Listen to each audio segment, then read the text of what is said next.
All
right.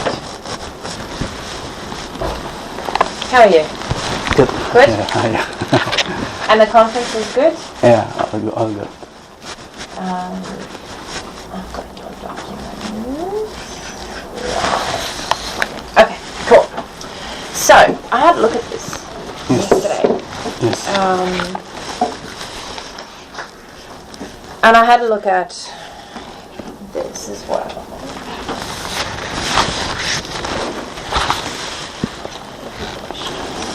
So,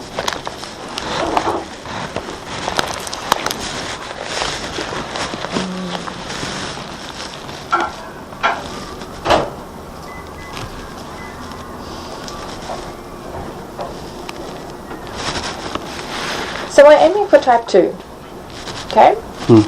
So that's how and why. Is part of the how also who? No, I think not. I'm wondering where the who comes from. Because you've got that focus on who is doing what. And the concern that I have, which also comes up when I'm looking at your protocol, and it hasn't really come up in the pilot, but you're talking to individuals, and we're going to be taking a few people from each organization, but not all the people involved in big data. So talking to them about their role gives us an idea of what experience they have. But I don't know that it's going to give you a very comprehensive aspect of who does what. So if the who is part of what you need to do to develop this theory, then you'd probably need to take everyone, or you'd need to ask whoever you're interviewing for a list of everyone's roles who are actually involved. So the question is that really important or not? No. Okay. Only how and why in Okay. everything. So I think some of these questions that you've got, where you've mapped to question RQ2 and RQ3, I don't quite see that mapping. Why those questions are mapped there? I don't think necessarily every question that you have will map to your research questions. I think some of them just give you the context yes. to be able to understand Yes. whether this person is the right person to talk to and what perspective they're coming from. So I wouldn't try to map everything to a research question, because I was looking at some of these thinking I don't really quite see how it addresses that research question, right? Professionally, I'm not connecting all the research questions to the interview protocol, but I just make a dot line if it may be. I see. Okay. All right. Yes. So that's the one. The other comment that I had, and I don't really know how to get around this, is so thinking about your interview protocol and thinking about question 2. Could you tell me about the data that your organisation has used in Big Data projects? So here's what can happen. We can go into an organisation that is relatively new to using big data, and I don't think any of our organisations are relatively new to using big data, right? We've chosen them because we know that they have big data projects and they've had multiples. You're talking to just a subset of people and you're asking them about what data they use. Now, is this in a project? Are you asking them to think of a particular project? Or are you asking at an organizational level? Because this needs to be made clear, right? So usually when we interview someone or when we survey someone, we might say something like, think of the most recent data quality project, big data project that you've completed, right? And answer these questions in the context of this project. It's very difficult to answer a question like, can you tell me about the data that your organization has used if they've got many projects? Yes. So that's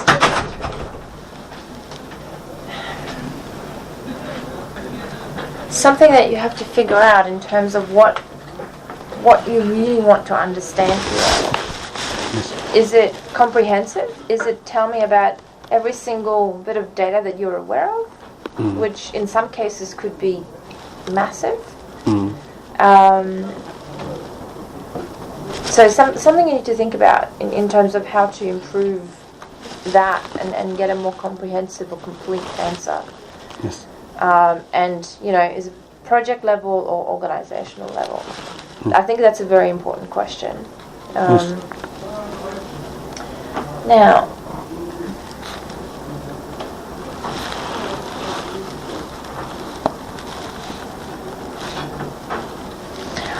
so I found this interesting. So, looking through your notes on Shirley Gregor's paper, point A,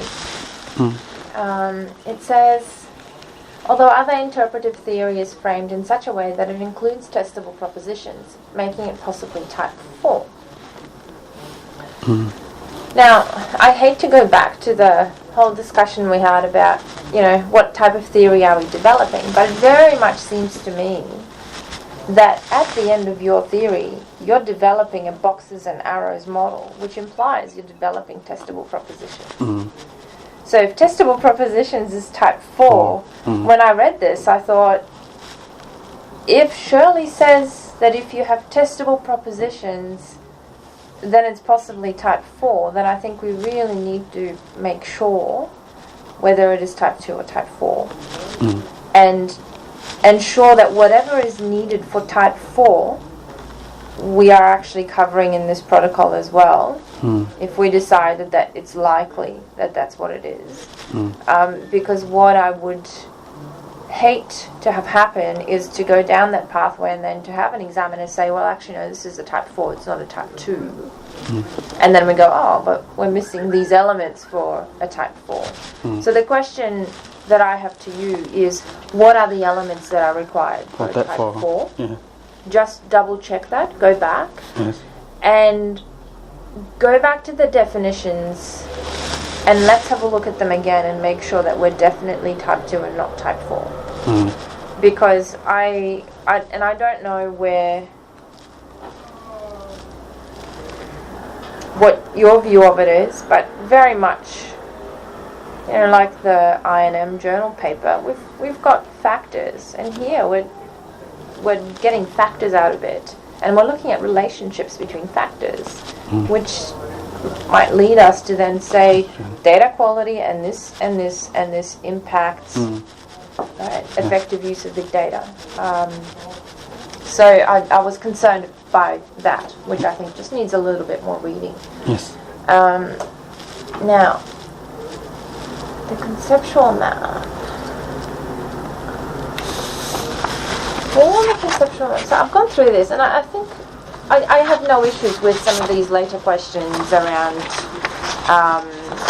challenges and risks and capabilities, and I think they're very directly related to, the type 2 theory. Now, the one thing that I'm curious about,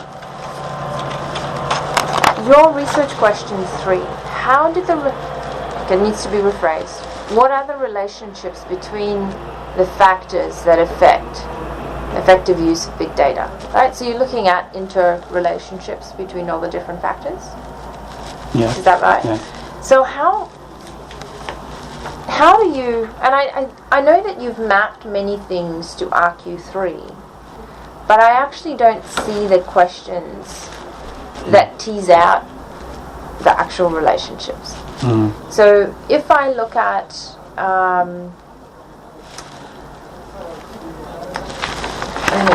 see one that's has a clear, solid line.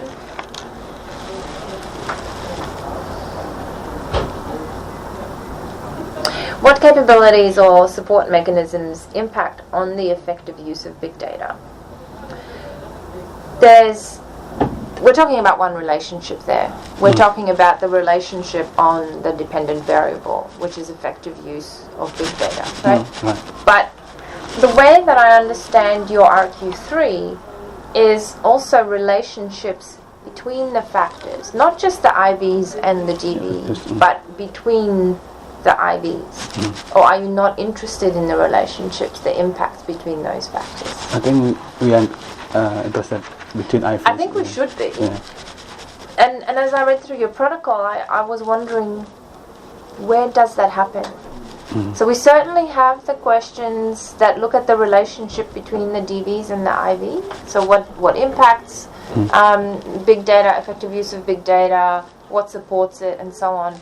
But when we think about those independent variable factors, the success factors, do we have any questions, do you think, that tease out the impacts, the relationships? So far what I think is we ask them as a probe questions when they mention factors, when they answer our question about support mechanism or challenge. Our probe question is asking relationship, not from the beginning. But I think we can set up for the beginning. But how would you ask about the relationship? What would you ask? What would you prompt them with to actually try to identify those relationships? That's what I'm not clear on. Yeah, maybe when they said data quality and then later they said about people or manager or something like that, we can ask how do relationship between data quality and people or something like that. But it's a bit messy, right? Because they're talking about all sorts of different factors. So if it will be able to follow up on some, but we can't follow up on all of them because it just becomes all over the place. So I'm trying to figure out what mechanism we can put in place in the interview to tease this out a bit more.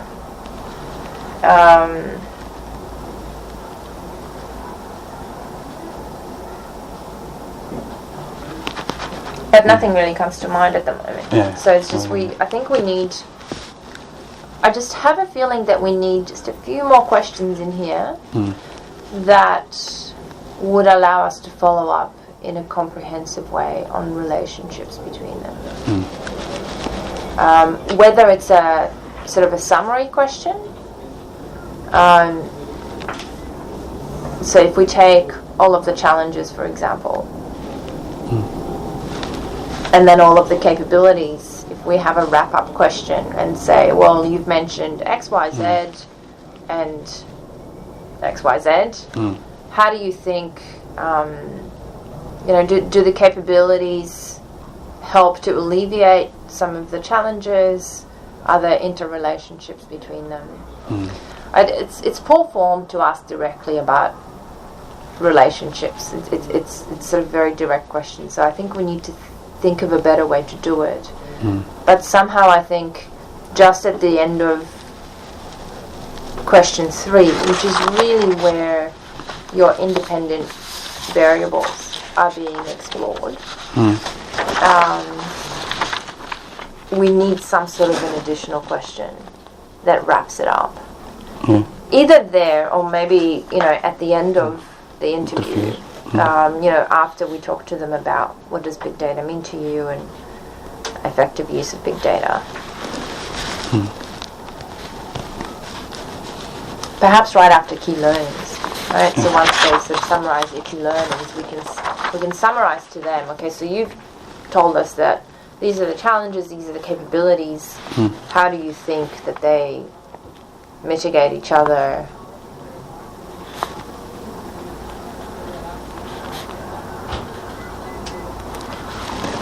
Because I'm worried that we're going to miss those relationships, other than the really obvious DV-IV relationship, which I think is generally really easy to get to because we know challenges and capabilities are going to be impacting. So they're really the only comments that I had as I went through it and thought it through. So a couple of things for you to do. That's the type 2 and type 4, and just really making sure that we have it and we're certain of what it is and that we have all of the components therefore that we're looking for.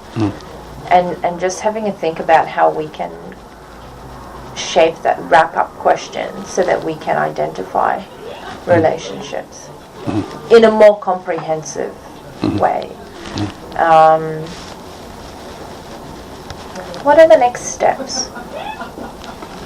The next steps, we contact the potential case. And I saw some emails while I was overseas. So you've met with some people as well, with Shazia, right? Yeah, some people who work in mining companies, but the mining located in Brazil, but they have an office here in Turkey. Okay. Yeah. And they use big data. Yeah, use big data. Yeah, okay. Well, that would be good.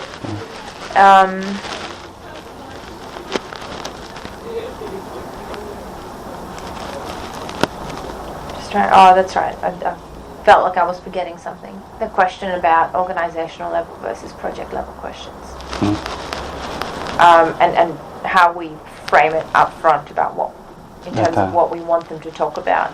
Is it anything and everything that involves big data, or is it think about a specific project and let's talk about, or 2 projects or whatever. But I'm worried that we're going to go into someone like Telstra where they use big data all over the place, and we'll ask them something like, tell me about the data that your organization uses in big data projects, and they'll just go, well, we use it everywhere. So we're not going to get too much out of it. Okay, let's fix those things. Figure out organizational level versus project level. I'm not sure myself in terms of how to ask for it. Maybe we do keep it flexible, and depending on the type of company we go into, we scope it. If we know what expertise they have and how widely they use big data. But let's do that. Let's make sure we have the theory absolutely solid in terms of the type of theory and the interview protocol ready, and then I think we should be ready to go. So we need to catch up with Shazia ideally next week, finalize all of this, and then figure out which companies we're going to target, and then start sending out the emails. and then lock it in. Because we'll need to find times in our diaries as well, so schedule all of the interviews. Great.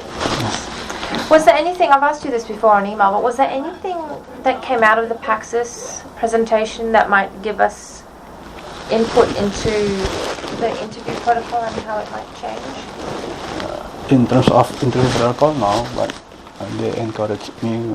They said the result from our product study is not different. For example, if we change for just a common IT project, but they said when the case add more and more, it will save the specific factors for collective specific data. They said like that. Do you think it will though? Yes, I think at least that evidence is enough to make sure the reader because make empirism conclusion based on empirism. Because it's interesting when I think you had this somewhere in here when you looked at your articulation of your theories, and you had primary constructs, right data. We need to rephrase that. That doesn't sound quite right. But yes. People and organizational support, system support, perceived benefit. That does seem quite general, right? That does seem like something that could be applied to any IT system.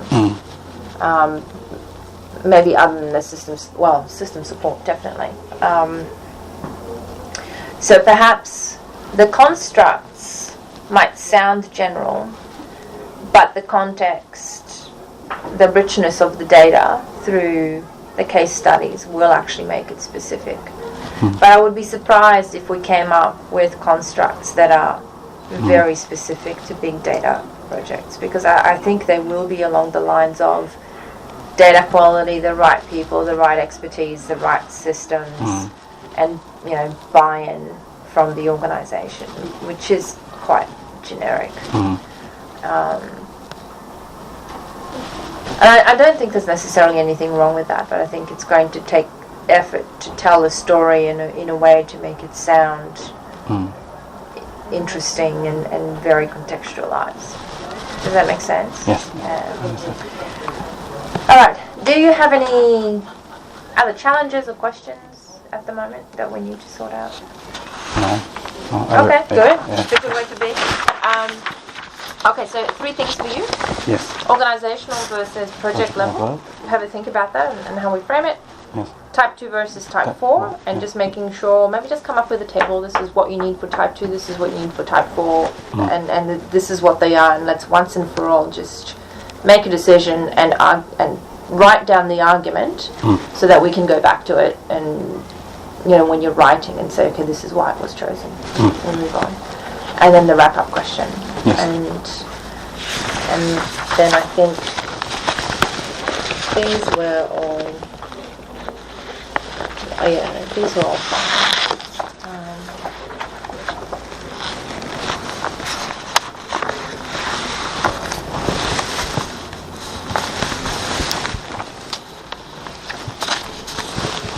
I really do wonder and look forward to finding out the actual value of big data, what they say. Some of them probably will be able to give us numbers, like this project saved us X amount of money, which is not something UQ could give us in the pilot, because for them it was compliance, so it basically had to be done. But I would think that some of them can quantify it, and if they can't, and it's all qualitative but they can't give us any actual numbers, so we should follow up and we should ask them in terms of savings or productivity, what has it meant? And if they can't articulate it, I think that's an interesting finding in itself, that they might be happy with their big data efforts and they might consider them effective, and yet they can't actually calculate the impact. So I think we need to be very clever about how we draw out some of the insights that come out of this. So we just need to make a note in the interview protocol to try to ask for things that can quantify value, which I think we did last time. It's just UQ couldn't give it to us. Yeah. So. All right. Oh, good. Oh, Yeah. I didn't see this. Okay. Yeah, I tried to make a table of contents for my thesis. Cool. When is your final thesis review? FDR milestone? So 1 year after, next year in May. In May. Okay. So basically we've got all of this year for data collection, and then starting to write things up bit by bit, and then a sort of concentrated writing effort in the beginning of next year is how I would plan it. So we've got introduction,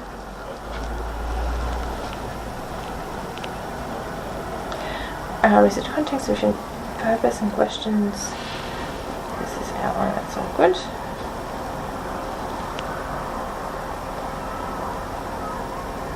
So that's in essence the INM paper, isn't it? Yeah, good. It would be so nice if that paper came through. Fingers crossed. Research design, philosophy, methodology. What's the difference between the research methodology and research method? That's the classic question. I don't know. I'm not sure how to answer. Yeah, I would just have one. Yeah. Whether you want to call it research method. I mean, the research methodology is probably more aligned with the philosophical worldview. I would just get rid of it and say, this is the philosophical stance, and then have the research method and the research design. You may have a subsection on data analysis. It depends. It depends on whether it's something that you can fit into your research design, or whether you would then have a separate section to explain, given the research design, this is what was actually done to analyze the data, right? And this is where in vivo and things like that come in. Within case analysis. So within case analysis, chapter 4, I would say probably before organization A, you have some sort of a introduction chapter, where you set the scene for what the chapter really does. Yes. Organizational context definition, enablers, inhibitors. And I'm not convinced by the structure of the within case. I don't think it's going to be particularly interesting to have a subsection on the definition of effective use of big data. I think probably it's part of the organizational context, where you can write about what the organization does and so on, but then you can say, this organization on the whole considered effective use of big data to be blah blah blah. This is also, and this now comes back to this question about project level versus organizational level, because you're interviewing multiple people per organization. Some of them are business users, some of them are technical users. If they each give you a different definition of effective use of big data, how will you pull that together?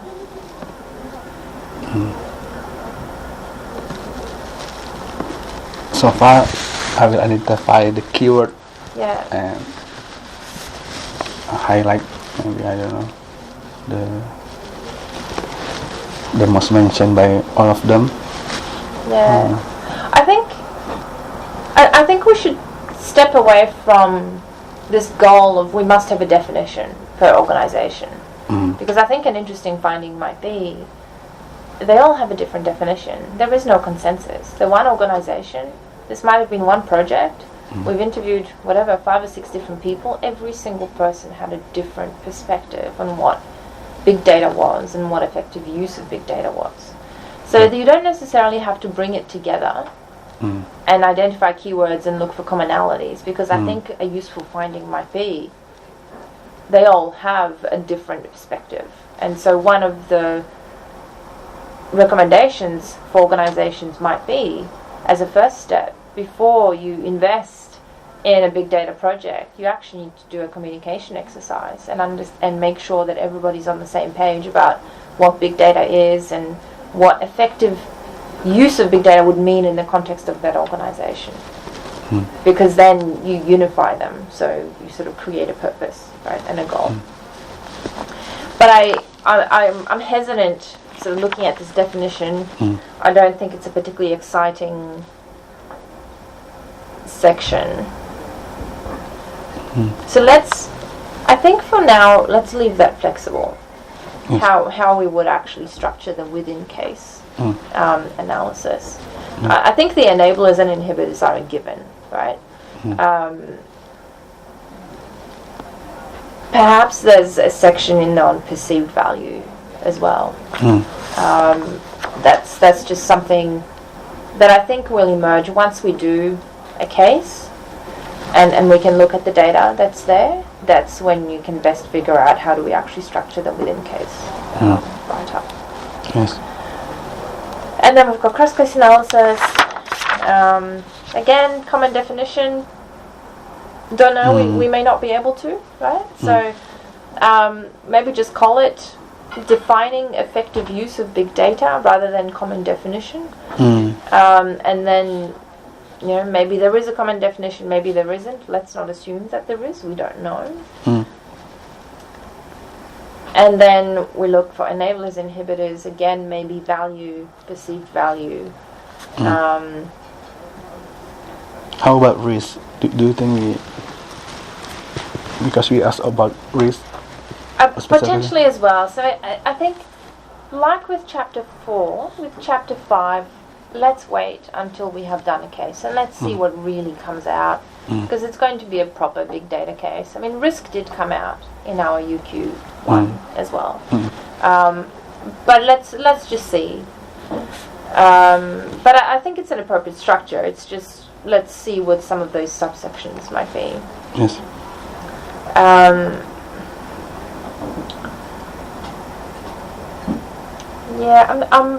So why do you think we need a comparison to literature and a discussion of definition of effective use of big data?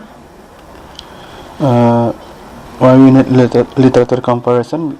Because when we follow step by step by Eisenhardt, after cross-case analysis, we come with unfolding literature, try to compare with contradictive or supporting literature. And do you have any definitions in current literature on what effective use of big data is?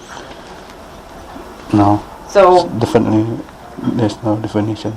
So I mean, there's just nothing to compare it to, I think, in this case. Yeah. Enablers and inhibitors, we can, because we found enablers and inhibitors. But I don't think, unless there's been prior research on effective use of big data that we have a comparison to, it's going to be very difficult to do that. Yes. So my suggestion would be focus on the actual factors, right, that are part of your theory, and then look to literature to see what is supported and what isn't. And that's in essence, again, sort of doing like we did for the I&M paper, but rather than using case studies in a book, we're using your case studies to see what is being supported and what isn't.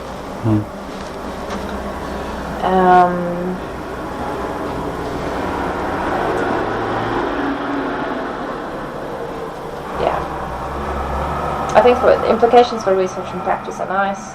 Limitations is usually outlined in conclusions in the final chapter.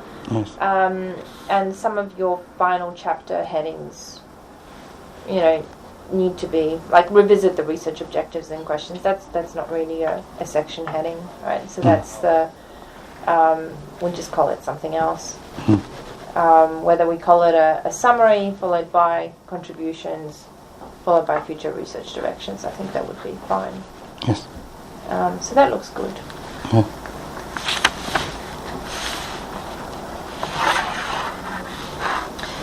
With the within case analysis,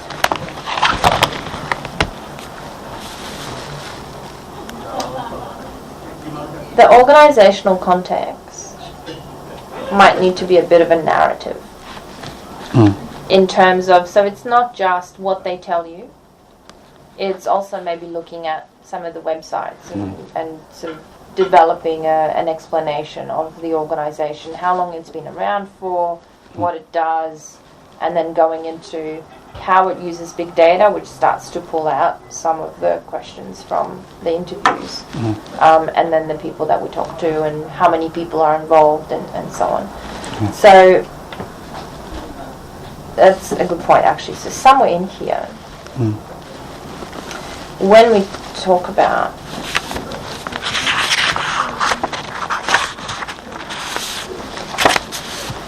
what I think might be missing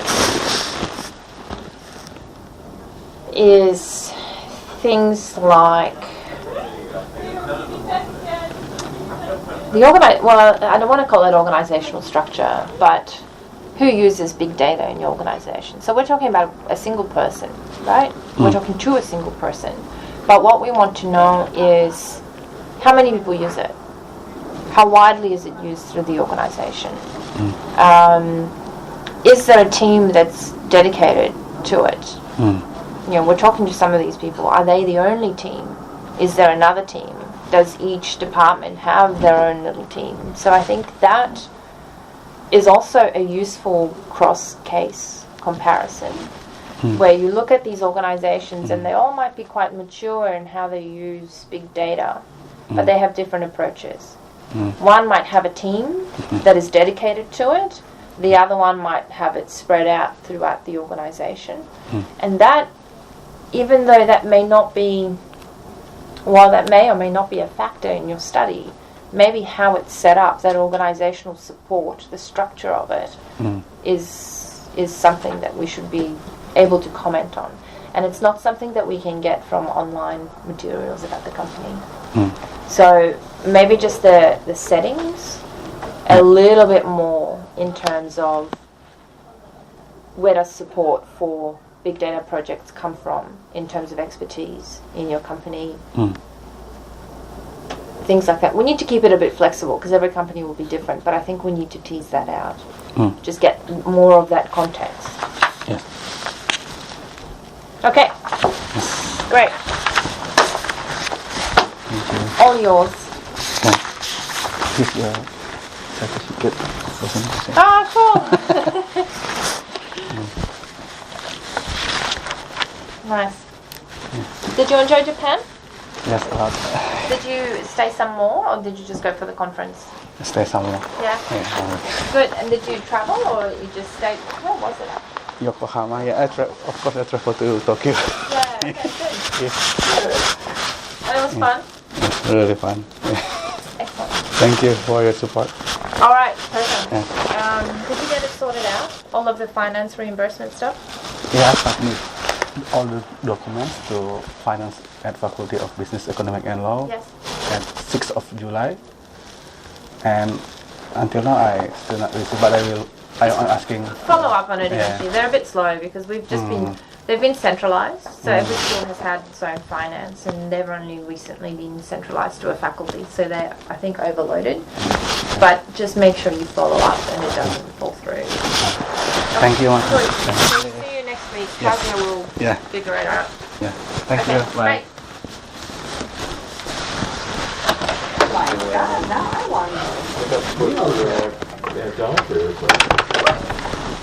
I got like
Biar aku melangkah menyusuri bintang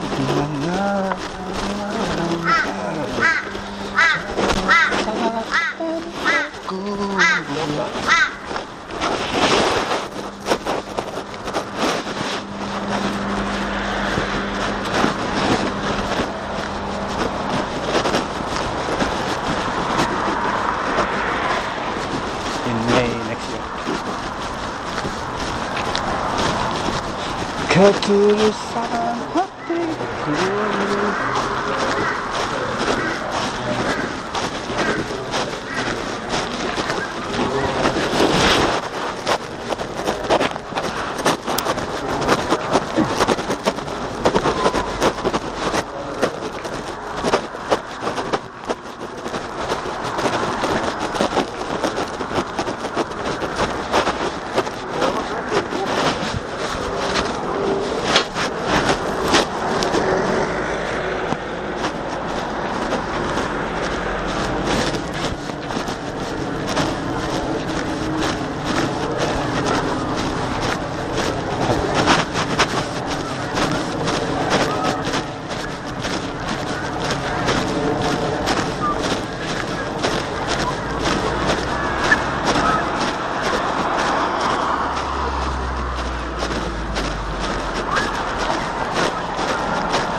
And then I did it, and I'm like, okay, cool.